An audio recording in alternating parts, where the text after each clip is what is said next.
አርሰናሎች ላለፉት ሳምንታት ማንም ያላየውን ተጫዋች እየተከታተሉት ይገኛሉ። ይሄ ተጫዋች ማን ነው? የተከላካይ ስፍራ ቦታ ላይ የሚጫወት ልጅ ነው፣ የምንመለከተው ይሆናል በስፋት። እንዲሁም ደግሞ ስለ ማኖ ኮኔ የማነሳላችሁ መረጃ ይኖራል። እሱንም እስከ መጨረሻው ድረስ አብራችሁኝ ከተከታተላችሁኝ የምታገኙት ነው የሚሆነው።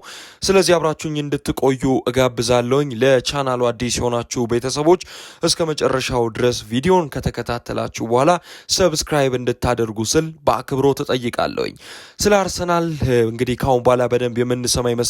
ስለ አርሰናል ብቻ አይደለም የተለያዩ የዝውውር ዜናዎችንም በደንብ እናደምጣለን ብዬ እጠብቃለሁ ከዚህ በኋላ። ምክንያቱም የዓለም ዋንጫ ውድድር ተጠናቋል። ትኩረቶች ሁሉ የሚደረጉት ከዚህ በኋላ የዝውውር መስኮቱ ላይ ነው። እንደሚታወቀው በአውሮፓ የዝውውር መስኮት ሲባል ቀላል የሚባል ግምት የሚሰጠው አይነት አይደለም። ብዙ ጊዜ ክረምት ላይ ትኩረትን የሚወስድ አይነት ነው። የፕሪሲዝን ጨዋታዎች እምብዛም ትኩረት የሚሰጣቸው አይነት አይደሉም። ስለዚህ በርካቶች ትኩረት ሰጥተው የሚከታተሉት የዝውውር መስኮቱን ነው። ምክንያቱም ቡድኔ ማንን አስፈረመ የሚለውን በጉጉት ስለሚጠብቁ ማለት ነው።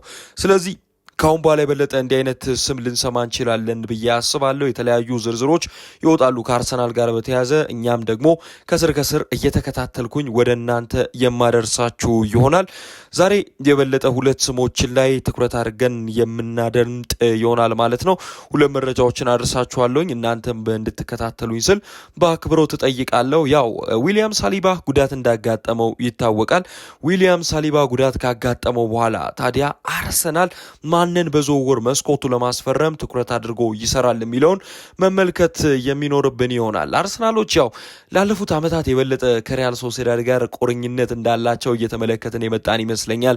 ሚኬል ሜሪኖ በዛው ቡድን ውስጥ ተጫውቶ ያሳለፈ ተጫዋች ነው። ሪያል ሶሴዳድ ውስጥ እንደሚታወቀው ዙቢሜንዲ ማምናው ከዛም ነው ሊመጣ የቻለው። እንዲሁም ደግሞ ማርቲን ኦዴጋርድ ኦልሞስት በውሰት ውል ለሪያል ሶሴዳድ የተጫወተ ተጫዋች እንደነበር ማስታወስ አለብን። በተለይ ደግሞ በሪያል ሶሴዳድ ዞቤታ አካዳሚ የሚባል አንድ አካዳሚ አለ። ከዛ በርካታ ተጫዋቾች ይወጣሉ። እነ ማርቲን ዙቢሜንዲም ከዛው እንደወጡ ማስታወስ አለብን። ታዲያ ይህንን መረጃ ያነሳውላችሁ ዝም ብዬ አይደለም። ጆን ማርቲን ቬንሴንቴ ይሄ በ2006 የተወለደ እጅግ በጣም ድንቅ ታለንት ያለው በዛው በባስክ የሚያድጉ በስፔን በባስክ ግዛት የሚያድጉ ተጫዋቾች ምን ያህል ለእግር ኳስ ያላቸው ፓሽን ጠንካራ መሆኑን እናውቃለን። በተለይ ደግሞ በባስክ ላሉ ክለቦች ሲጫወቱ ልክ እንደነ ሪያል ሶሴዳድ፣ አትሌቲኮ ቤልባኦ የመሳሰሉ ክለቦች በሚጫወቱበት ሰዓት ላይ በጣም በትልቅ ፓሽን ነው ቡድናቸውን የሚያገለግሉትና በርካቶችን ያስገርማሉ እነዚህ ተጫዋቾች። ይህም ጆን ማርቲን የተሰኘው ተጫዋች ሜትር ከ87 የቁመት ርዝማኔ ያለው የመሃል ተከላካይ ታዲያ የቀኝ እግር ተጫዋች ነው። በሪያል ሶሴዳድ አካዳሚ ውስጥ ያደገ ነው። እንዳልኳችሁ ሪያል ሶሴዳድ ዞቤታ አካዳሚ የበርካቶችን ትኩረት እየወሰደ ይገኛል። በቅርብ ጊዜ ትልልቅ ተጫዋቾችን እያወጣ ነው። እንደውም ሚኬል ኦያርዛባል በክለብ ውስጥ የሚጫወተው ከዛው ነው የወጣው። ሌኖርማንድም ከዛው ነው የወጣው። በዚህ ሰዓት በአትሌቲኮ ማድሪድ ቤት እየጫወተ ይገኛል ሌኖርማንድ። እንዳልኳችሁ ማርቲን ዙቢሜንዲም ከዚሁ አካዳሚ ነው ሊወጣ የቻለው። የበለጠ ትኩረትን የሚስብ ታለንትን ሊያወጣ የሚችል አይነት አካዳሚ እንደሆነ ማስታወስ አለብን። በነገራችን ላይ ሳንቲ ማርቲን ይባላል የጆን ማርቲን አባት እና በመሃል ተከላካይነት በሪያል ሶሴዳድ ቡድን ውስጥ ከዚህ ቀደም ተጫውቶ አሳልፏል። ነገር ግን በሪያል ሶሴዳድ ቢ ቡድን ውስጥ ነው ሊጫወት የቻለው። የእግር ኳስ ሕይወቱን በደንብ ገፍቶ እንዳይሄድ ያደረገው ግን ተጫዋቹ በወቅቱ ማለትም የጆን ማርቲን አባት ማለት ነው የጉዳት ጉዳይ ነው የእግር ኳስ ሕይወቱን በቀላሉ እንዲቀጨጭ ያደረገበት። ነገር ግን ይኸው ልጁ አሁን ፍሬ አፍርቶ ገና ወጣት ተጫዋች ነው። ገና በዚህ እድሜው የበለጠ የበርካቶችን ትኩረት ስቧል። በወጣትነቱ ለስፔን ብሔራዊ ቡድን ከ21 ዓመት በታች ውስጥ ተጫውቷል። በተለያዩ የእድሜ እርከኖችም በእርግጥ ማገልገል የቻለ ተጫዋች እንደሆነ ማስታወስ አለብን። በነገራችን ላይ ቤተሰባቸው በአጠቃላይ የጆን ማርቲን ማለት ነው በጣም ከእግር ኳስ ጋር ቁርኝነት አላቸው። ምክንያቱም የጆን ማርቲን እህት ራሷ በዛው በሪያል ሶሴዳድ አካዳሚ ውስጥ የምትጫወት ናት እና በጣም ትኩረትን የሚስብ የእግር ኳስ ሕይወት ያለው በቤተሰብ ውስጥ ያደገም አይነት ተጫዋች እንደሆነ ማስታወስ አለብን። ጆን ማርቲን በ12 ዓመቱ ላይ ነበረ አካዳሚውን ሊቀላቀል የቻለው። ከዛ በኋላ ራሱን የበለጠ እያጠናከረ እንዲመጣ እንግዲህ እድሉ ተከፈተለት ማለት ነው። ከ2018 ጀምሮ የጀመረ የእግር ኳስ ሕይወት ነው ያለው። በእርግጥ በጣም ወጣት የሚባል ተጫዋች ነው። በዞቤታ አካዳሚ ራሱን እያጎለበተ መጣ። ከዛ በኋላ በሪያል ሶሴዳድ ሲ ቡድን ውስጥ በደንብ ራሱን አሳየ። ከዛ በቢ ቡድን ተጫወተና ያለው ብቃት ነው አሁን ለሚገኝበት የሪያል ሶሴዳድ ዋና ቡድን ውስጥ እንዲጫወት የረዳው። በነገራችን ላይ ዘጋርዲያን ባደረገው ጥናት መሰረት 60 ተጫዋቾችን በ2006 የተወለዱ 60 ተጫዋቾችን በአውሮፓ ዝርዝር ውስጥ ከቶ ነበር እና ምርጥ ሲልም ሰይሟቸው ነበር። እነዚህ ተጫዋቾች ላይ ትኩረት ማድረግ አለብን ብሎ ባወጣው ዝርዝር ውስጥ ጆን ማርቲን መካተት እንደቻለ ማስታወስ አለብን። በ2004 ነው የመጀመሪያ የስፓኒሽ ላሊጋ ጨዋታውንም ሊያደርግ ችሎ የነበረው። እጅግ በጣም ድንቅ ቁመት ያለው በወጣትነቱ ትኩረትን የሚስብ አይነት ተጫዋች ነው እና በ19ና 20 ዓመት ዕድሜ ውስጥ የሚገኝ የመሃል ተከላካይ በዚህ ሰዓት ሬር ነው። እንደውም በርካቶች ይህንን ተጫዋች ከማን ጋር ያመሳስሉታል መሰላችሁ? ከፓው ኩባርሲ ጋር። ፓው ኩባርሲ በዚህ ሰዓት ላይ በጣም በስፔን ብሔራዊ ቡድን ምን ያህል ወሳኝ እንደሆነ ማስታወስ ያለብን ይመስለኛል። በ19 ዓመቱ የዓለም ዋንጫ ምርጥ ተጫዋች ተብሎም መመረጥ የቻለበት አጋጣሚ ነበረ። የሚቀጥሉት ዓመታት የስፔን ብሔራዊ ቡድን ትልቅ ተስፋም ነው እና የእግር ኳስ አጫወት መንገዱም ከፓው ኩባርሲ ጋር ይመሳሰላል ይሉታል ጆን ማርቲንን።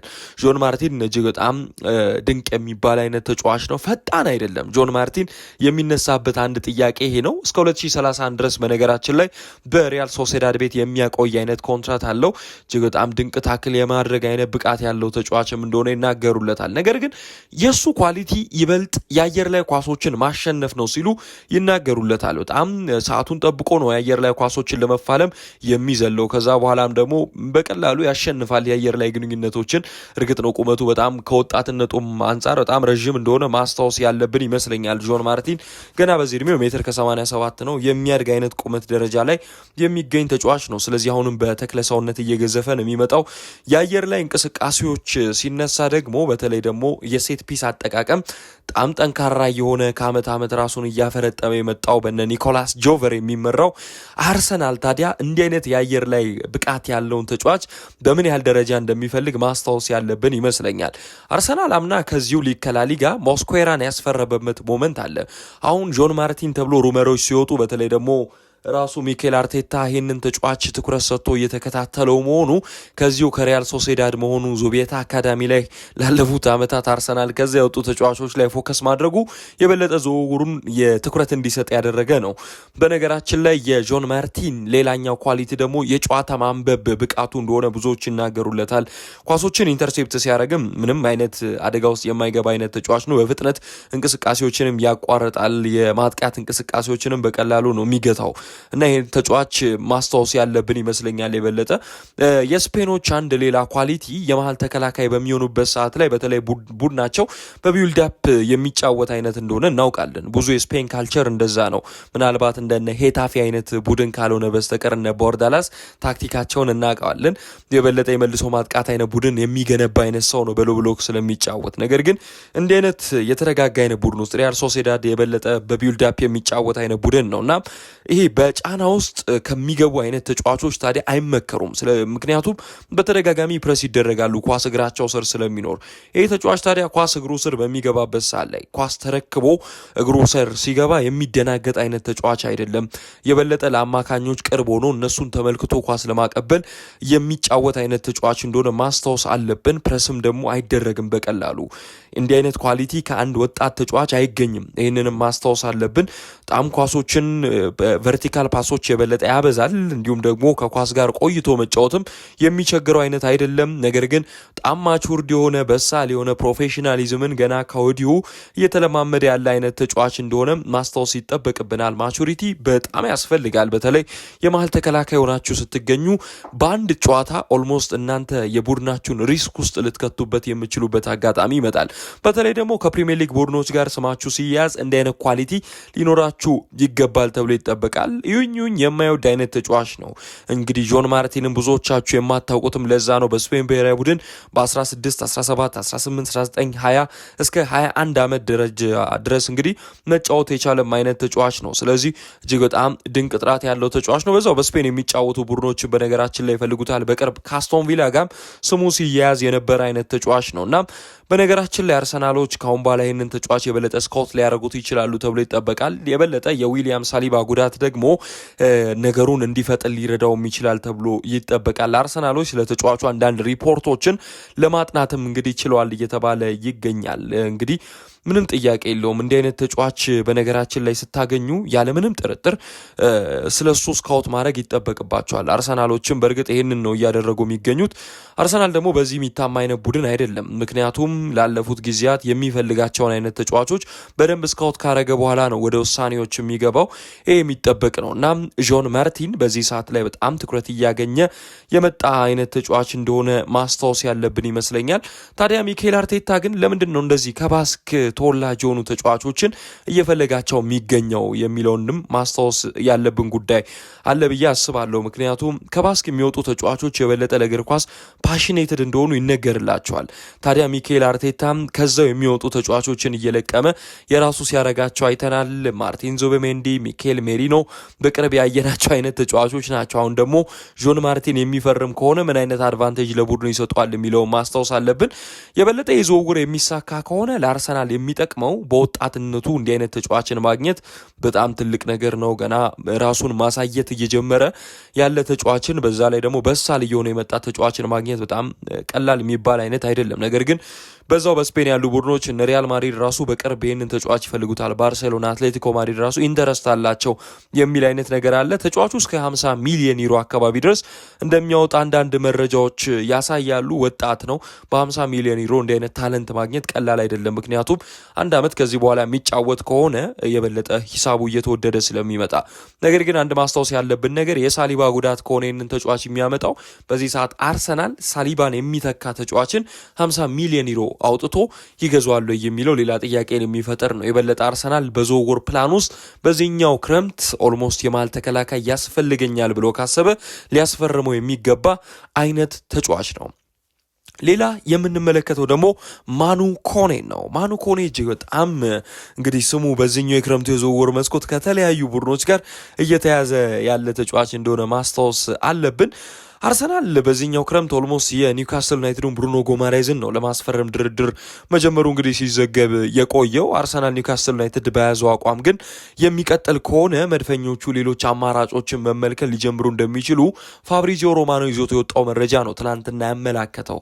በአርሰናልና በኒውካስል ዩናይትድ መካከል የዋጋ አለመስማማቶችም እንደተፈጠሩ ነው መረጃዎች የሚያሳዩት። እንግዲህ ኒውካስል ዩናይትዶች ከ90 ሚሊዮን ፓውንድ ድረስ እየጠየቁ ይገኛሉ። ለዝውውሩም ትልቅ እክል ሆኖ የመጣው ጉዳይ ይሄ ነው። ማክፓይሶቹ በጣም በዝውውር ላይ ምን ያህል ጠንካራ ተደራዳሪ እንደሆኑ ይታወቃል። ለዚህ ነው አርሰናል አሁን ላይ ትኩረቱን ወደ አንድ ተጫዋች ያዞረው፣ ወደ ማኑ ኮኔ። ማኑ ኮኔ ፈረንሳዊ ተጫዋች ነው። 2001 ላይ የተወለደ፣ ሜትር ከ85 የቁመት ርዝማኔ ያለው። በተለይ ደግሞ ብዙዎቻችን በዚህኛው የዓለም ዋንጫ ውድድር በፈረንሳይ ብሔራዊ ቡድን መለያ የተመለከትነው አይነት ተጫዋች ነው። የበለጠ ዲፌንሲቭ ሚድፊልደር ነው። ቦክስ ቱ ቦክስ ግን ሊመላለስ የሚችል የተለያዩ ድንቅ ወርክ ሬቶች ያሉት እጅግ በጣም አስገራሚ የሚባል አይነት ተጫዋች ነው። ፈረንሳዊ ኢንተርናሽናል ማኑ ኮኔ በዚህ ሰዓት በሮማ ቤት ነው እየተጫወተ የሚገኘው። ራሱን በፈረንሳይ እግር ኳስ ውስጥ የበለጠ እያሳደገ የመጣ አይነት ተጫዋች ነው። ፓሪስ ያደገ ነው። በነገራችን ላይ በተለያዩ አካዳሚዎች ተጫውቶ በመጨረሻም በቶሎስ ቤት የተመለከትነው ልጅ እንደሆነ ማስታወስ አለብን። ከ2019 እስከ 2021 የቶሎስ አካዳሚ ውስጥ ተጫውቶ ከዛ ካሳለፈ በኋላ ነው ቡድኑ ከ2019 እስከ 2021 ድረስ ተቀላቅሎ መጫወት የቻለው። እጅግ በጣም ጥራት ያለው አይነት ተጫዋች ነው። ኳሶችን ነጣቂ የሚባል አይነት አማካይ ነው። በዛ ላይ መሬት ለመሬት ግንኙነቶች ከመጣ ታክሎቹም ጠንካራ እንደሆኑ ይታወቃል። እና የተቃራኒ ቡድን እንዲህ አይነት ተጫዋችን በጣም ማሸነፍ ይከብደዋል። ፊዚካሊም በጣም ጠንካራ የሚባል ተጫዋች ነው። ይህንን ደግሞ በቦሩሲያ ሞንቸግላድባክም ማሳየት ችሏል። የበለጠ በአንዳንድ ኢንቴንሲቲዎች ላይ የመፈተን ጉዳይ ይመጣል ተብሎ ይጠበቃል። አሁን ላይ የፕሪሚየር ሊግ ቡድኖች አርሰናል ብቻ አይደለም ይህንን ተጫዋች ብሩኖ ጎማሬዝን የማያገኝ ከሆነ ይፈልጓል እየተባለ የሚገኘው ቼልሲ፣ ማንቸስተር ዩናይትድ በዝውውር ፕላናቸው ውስጥ እንዳለ አንዳንድ መረጃዎች ያሳያሉ። ታዲያ የበለጠ በጫናዎች ውስጥ በተለይ የኢንቴንሲቲ ጉዳይ ከተጫወተባቸው ሊጎች አንጻር አርሰናል የሚፈልገው አይነት ፕሮፋይል ነው ወይ የሚለው ጥያቄ ውስጥ የሚከት ነው። እርግጥ ነው በጣም አግሬሲቭ የሚባል ነው። ቴክኒካል ኳሊቲዎች ያሉት አይነት ተጫዋች ነው። ስለዚህ እንዲህ አይነት ጉዳዮች ይነሳሉ። አርሰናል ቤት የበለጠ ማኑ ኮኔ ከሞይሴስ ካይሴዶ ጋር የሚመሳሰል አይነት ፕሮፋይል ያለው ተጫዋች ነው። በጣም ነጣቂ ነው። ካስፈለገም ደግሞ ፊዚካሊም ዶሚነንት የሚሆን አይነት ተጫዋች እንደሆነ ማስታወስ አለብን። ኳሶችን መንጠቅ ብቻ ሳይሆን የአየር ላይ ነቶችንም ሊያሸንፍ የሚችል አይነት ተጫዋች ነው። ነገር ግን ከኳስ ጋር በጣም ምቾት ተሰምቶት የሚጫወት በፍጥነት መሰረት ፕሬሸር ውስጥ የማይገባ ነው። በጣሊያን ሴሪ እና በቦሩሲያ ሞንቸግላድባክ በቡንደስሊጋ በሚጫወትበት ጊዜ ላይ ማለት ነው የበለጠ ፕረስ የማይደረግ አይነት ተጫዋችም ነው ይሉታል ብዙዎች። ነገር ግን የመከላከል ብቃቱ ከምንም የበለጠ የሚያዘምን ይመስለኛል።